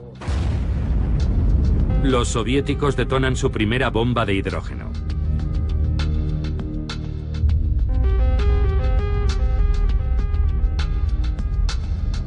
Es menos potente que la bomba H americana, pero es lo bastante pequeña como para poder ser lanzada desde un avión.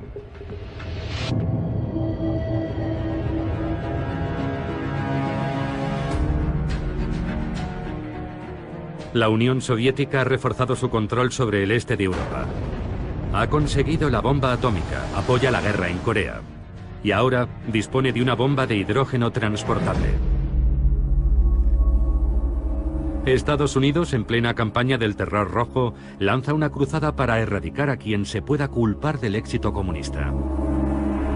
En ese clima de miedo y de sospechas, Robert Oppenheimer está a punto de convertirse en el objetivo, la víctima de Louis Strauss. Strauss es horrible, una persona horrible. Es uno de los malvados de esta historia.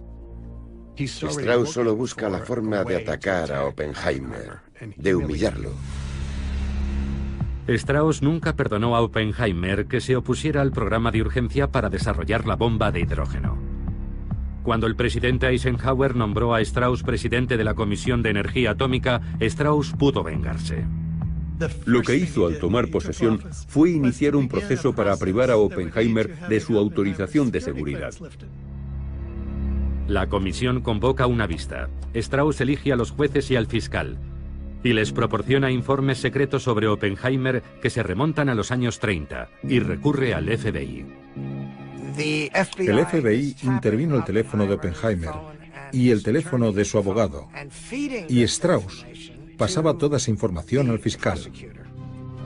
Es una farsa de juicio. Investigaron toda su vida paso a paso, error tras error. Algunos lo defienden, otros le atacan. Las mujeres de su vida, su pasado comunista. Y Oppenheimer se encogía, encogía y encogía sentado en aquel duro banquillo, en aquella audiencia de seguridad. El momento de la verdad llega cuando le preguntan a Edward Teller, ¿cree que Oppenheimer es un riesgo para la seguridad? Y Teller muy inteligentemente no dijo sí, lo creo.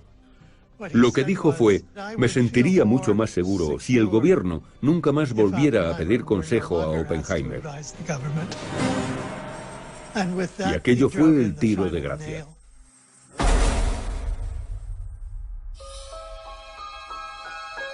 El padre de la bomba atómica es despojado de su autorización de seguridad y expulsado del gobierno para siempre. Era la época de la caza de brujas. A mí me pareció repugnante, francamente. Consiguieron justo lo que sus enemigos querían conseguir. Aquello le destrozó. Lo mató espiritualmente.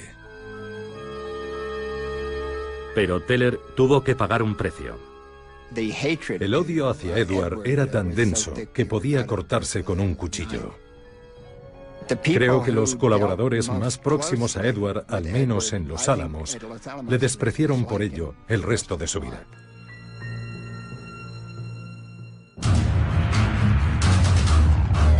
Mientras perseguía a Oppenheimer, en el Pacífico, la CEA realiza otra prueba. La primera bomba H móvil americana. Si funcionaba, sería un arma termonuclear arrojable.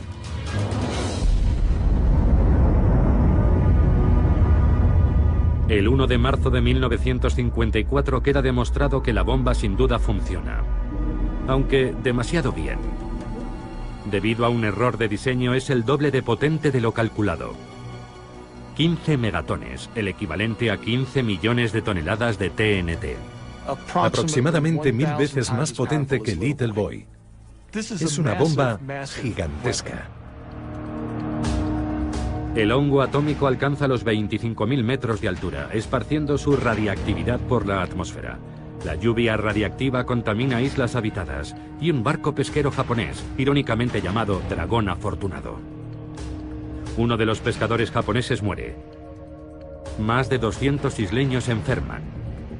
La prueba secreta se convierte en un incidente internacional por la lluvia radiactiva. Llamó la atención de la opinión pública mundial sobre las pruebas nucleares atmosféricas. ¿Deben realizarse esas pruebas? Cuando se hace, los vientos arrastran la radiactividad, exponiendo a todo el mundo a la radiación. La increíble potencia de la bomba H demuestra la futilidad de la defensa civil. La preocupación antes de la bomba de hidrógeno era, ¿podemos protegernos? Lo que demuestran las pruebas con bombas de hidrógeno es que tal vez no exista defensa posible salvo huir. Se calcula que en Nueva York morirían más de 4 millones.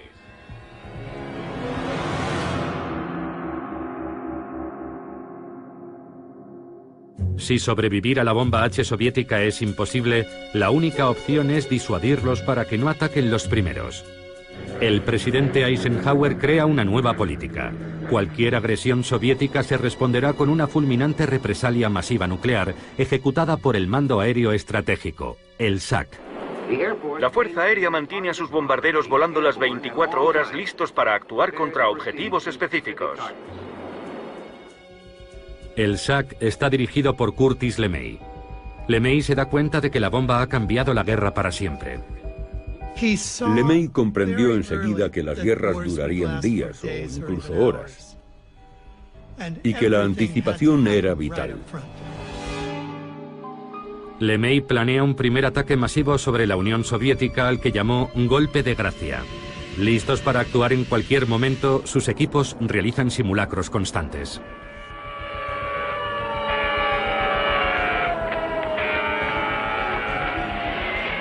Los B-47 y B-52 despegan desde todas las bases. De repente había 90 aviones despegando desde aquella base cargados de bombas nucleares. Y no sabías si era para una misión real o no. Todo era alto secreto. No recibías instrucciones hasta que estabas volando. Y en otras 10 bases pasaba lo mismo. Los aviones se dirigían a la Unión Soviética y a menos que la Unión Soviética se retirara de inmediato, no había vuelta atrás. Este teléfono rojo activa la línea directa del SAC con sus bases en los 4 continentes. La represalia masiva supuso que la defensa estuviera controlada cada vez más por la Fuerza Aérea. La Fuerza Aérea controlaba el 47% del presupuesto nacional de defensa, y la Marina y el Ejército empezaron a pensar, será mejor que consigamos también bombas atómicas. La competencia entre los diferentes cuerpos hace que el arsenal nuclear americano crezca y se diversifique. El laboratorio de Los Álamos estaba feliz de hacerlo y los militares de pagarlo. Pedían algo y respondían, sin problemas. Las armas nucleares eran contempladas como armamento convencional. ¿Cuántos tipos podemos fabricar? Bombas grandes, pequeñas, ojivas grandes, pequeñas. Artillería nuclear para el ejército de tierra. Incluso mochilas nucleares individuales. Una forma de evitar que 1000 tanques soviéticos invadieran Alemania. Un artefacto nuclear será detonado aquí 26 minutos antes del ataque. Bloqueando avenidas de entrada, provocando inundaciones, cráteres, corrimientos de tierra, atacando autovías, ferrocarriles o puentes. Demoliciones con munición atómica. Al final, la presión por hacer una versión nuclear de cualquier cosa termina descontrolándose. Había un bazooka nuclear que probablemente era merecedor del premio a la idea más ridícula. La detonación es perfecta, liberando su letal radiación. Algunos físicos dijeron que se podía fabricar una granada de mano nuclear. El único problema era encontrar a alguien lo bastante estúpido para lanzarla. Así llega a su apogeo el arsenal atómico americano. En 1947 teníamos un arsenal de 13 bombas. En 1953 supera las 1100.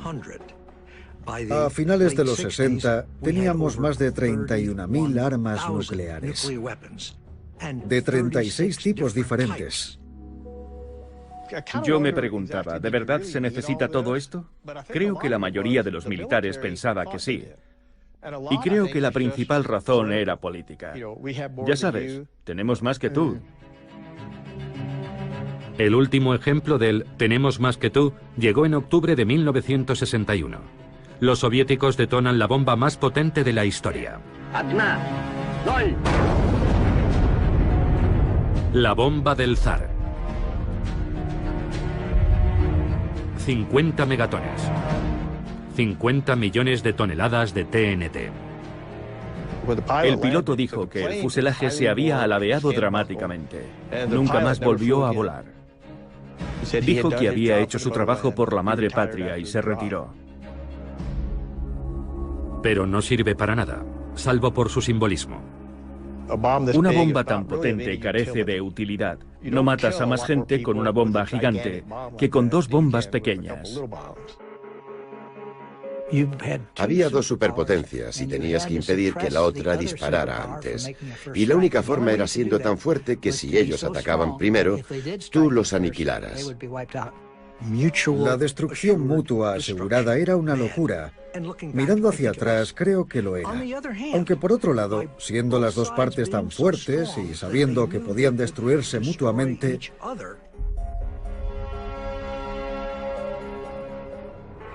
se mantuvo la paz. Hasta que estuvo a punto de romperse.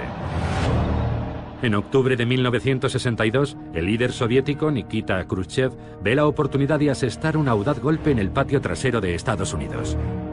Khrushchev decide desplegar misiles en Cuba para alterar el equilibrio de poder. Todavía hoy siguen apareciendo nuevos detalles sobre el juego estratégico de Khrushchev. Aún no conocemos todos los detalles, pero no eran solo los misiles. Los soviéticos planeaban crear una enorme base militar en Cuba, la base militar soviética más grande del mundo.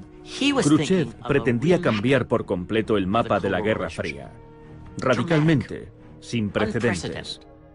Pero para lograrlo, Khrushchev tenía que hacerlo en secreto.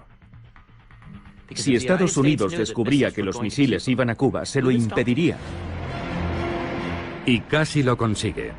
Pero antes de que los soviéticos puedan completar su despliegue, un avión espía estadounidense descubre el plan. El enfrentamiento comienza con un discurso. Eran casi las 9 de la noche cuando anunciaron que el presidente iba a dirigirse a la nación. Buenas noches, conciudadanos. Este gobierno ha mantenido la más estrecha vigilancia sobre el despliegue militar soviético en la isla de Cuba. Y mi padre me dijo, creo que han descubierto los misiles. El despliegue de una serie de misiles ofensivos se prepara ahora en esa isla prisionera. Los soviéticos estaban muy preocupados porque esperaban que Kennedy anunciara no solo el bloqueo, sino también la invasión de Cuba.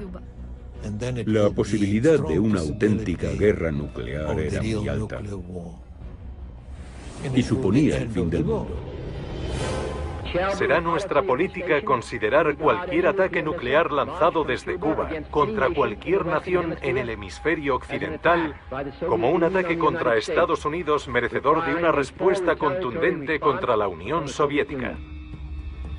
Una respuesta contundente de represalia contra la Unión Soviética. Yo sabía lo que eso significaba y cuáles serían sus consecuencias. Consideramos bombardearos con armas atómicas. Ver al presidente de Estados Unidos en la televisión nacional diciéndole al mundo que eso podía pasar capta la atención del público. En la sede de Naciones Unidas, la crisis cubana es el único tema de discusión. El problema al que se enfrenta el Consejo de Seguridad es grave. Mientras Kennedy piensa en invadir Cuba, telefonea al expresidente y general Dwight Eisenhower en busca de consejo. General, ¿qué posibilidad hay de que disparen esas cosas si invadimos Cuba? No creo que lo hagan. ¿No lo cree? ¿Entonces correría ese riesgo? Algo podría hacer que esa gente disparara, pero no creo que sea eso. Ya. Bien. Pero yo siempre diría, mantenga a su gente muy alerta. Sí. Está bien. Kennedy no tenía ni idea de que las armas tácticas nucleares ya estaban en Cuba. Los rusos pensaban, bueno, si los americanos invaden Cuba, entonces tendremos que usar nuestras armas tácticas nucleares para rechazarlos. Puede incluso que armas nucleares de alcance medio. Los oficiales de misiles en Cuba tenían la autorización de la Unión Soviética para lanzar sus misiles antes que permitir que los destruyeran. Imaginemos que los marines desembarcan en las playas de Cuba y son recibidos con una lluvia de armas tácticas nucleares.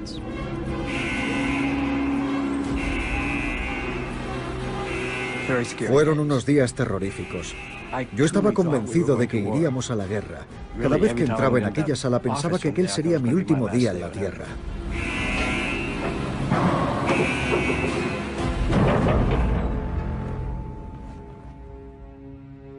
Al final, tanto Kennedy como Khrushchev miraron fijamente al abismo nuclear y dieron un paso atrás.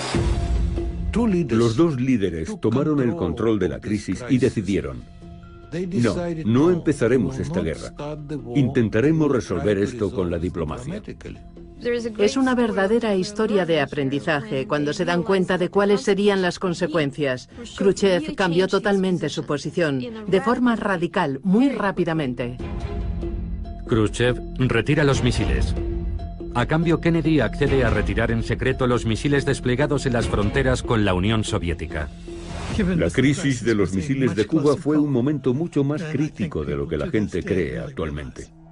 Los dos lados se comportaron de una forma temeraria, muy temeraria.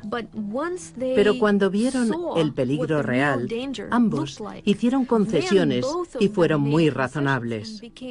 Puede decirse incluso que con la crisis de los misiles comenzó el proceso de control de armas. El presidente de Estados Unidos firmará ahora los instrumentos de control de este tratado.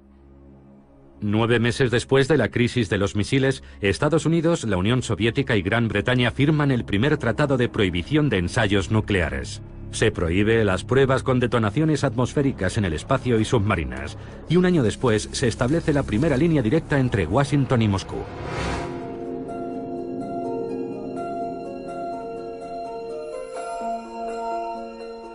Pero incluso antes de la crisis de los misiles, las protestas habían aumentado, a menudo encabezadas por mujeres. No den leche radiactiva a mis hijos. Hacen pruebas atómicas. El viento lleva la radiación hasta los campos donde pastan las vacas y después cogen su leche y se la dan a nuestros hijos. No pueden seguir haciéndolo. Tantas madres se manifestaron contra las pruebas nucleares atmosféricas que finalmente el gobierno de Estados Unidos dijo: de acuerdo. Haremos pruebas subterráneas.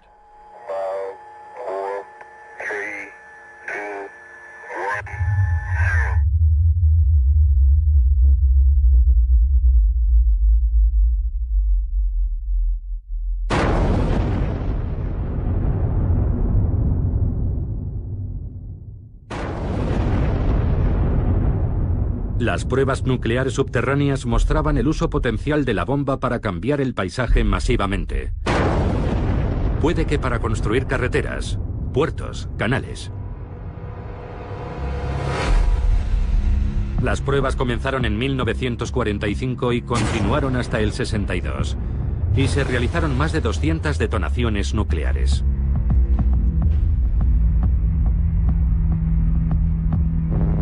Ya subterráneas, se realizaron 800 pruebas más, hasta que en 1992 Estados Unidos decide terminar con todas las pruebas. Pero los ensayos subterráneos solo fueron el primer paso.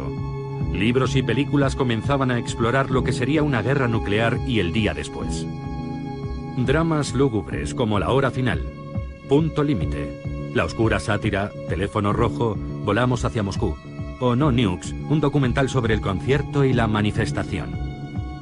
El día después, una película para la televisión que vieron 100 millones de espectadores se convirtió en un auténtico acontecimiento cultural. Y Juegos de guerra, que alerta de que el único movimiento ganador en la guerra nuclear es no jugar. Lentamente pero con firmeza, el público dirige a sus líderes. Lo que comenzó en 1963 con el primer tratado de prohibición de ensayos nucleares condujo a otros acuerdos, intentos de frenar la escalada de armas nucleares. En 1986, Ronald Reagan es presidente de Estados Unidos, George Shultz, su secretario de Estado. En octubre, Reagan se reúne con el líder soviético Mikhail Gorbachev en Reykjavik, y algo extraordinario sucede. El presidente Reagan estaba sentado en un extremo de la mesa y yo a su lado. Gorbachev estaba en el otro extremo con Shevardnadze y hablamos de eliminar las armas nucleares. Reagan y Gorbachev, de una forma espontánea e improvisada, dieron el paso más importante para alcanzar un pacto entre las dos superpotencias y desnuclearizar lo que se había hecho hasta entonces y lo que llegaría después. Fue un momento espectacular en el que los presidentes de dos superpotencias enemigas de repente encuentran un punto común, un deseo común. Pero ese deseo compartido, liberarse de la bomba, resulta imposible. El principal escollo es una nueva tecnología estadounidense. La Guerra de las Galaxias, promovida por Edward Teller. Era una tecnología que los soviéticos no tenían, y ellos pensaron que podría usarse para imposibilitar que los soviéticos tuvieran una fuerza nuclear disuasiva. Y Gorbachev no pudo aceptar eso. La Guerra Fría llegaba a su fin. 3 años después de Reykjavik cae el muro de Berlín. En 1991, Mikhail Gorbachev disuelve la Unión Soviética. Todo sin haberse usado la bomba. Nos libramos por muy poco. Hubo un par de momentos críticos en el camino y... la verdad, creo que tuvimos suerte. Estos dos países fueron capaces de terminar con la confrontación más peligrosa y prolongada de la historia. En el punto álgido de la carrera armamentista nuclear, la Unión Soviética y Estados Unidos sumaban juntos más de 60.000 armas nucleares. Es una absoluta locura.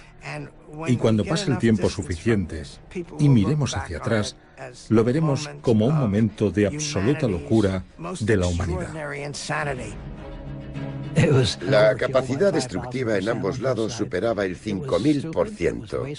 Hubiera sido una catástrofe definitiva y, a pesar de todo, funcionó. La bomba es lo que hace que todo este ciclo, la Guerra Fría, no se convierta en una guerra abierta. Sin la bomba, en algún momento habría estallado la guerra. El legado de la bomba fue que realmente cambió la naturaleza de la política global.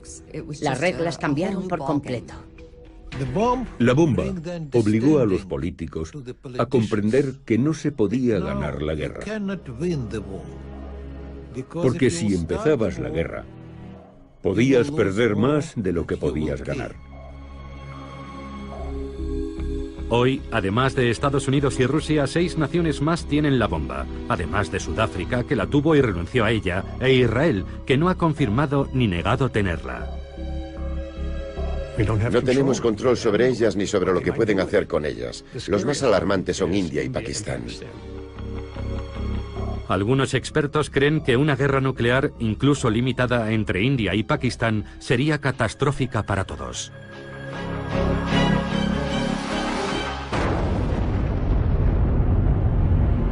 Las ciudades arrasadas generarían una nube tóxica tan grande que habría una especie de invierno nuclear en todo el mundo, provocando una bajada de la temperatura global que causaría una catástrofe agrícola mundial.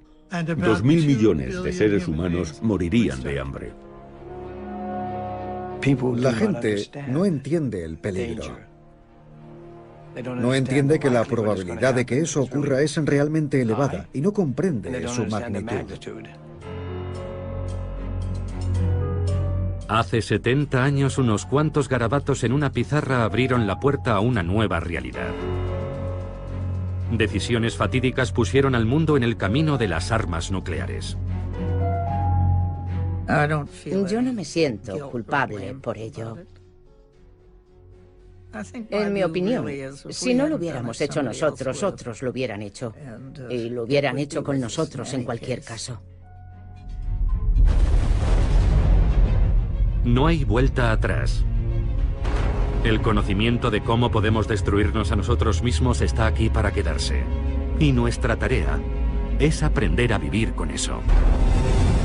Creo que lo que debe darnos esperanzas es que en todas estas décadas, desde 1945, nunca se ha lanzado una bomba por ira, en ninguna parte del mundo. Hemos logrado de alguna manera mantener el dedo alejado del botón, y esperemos que se continúe así.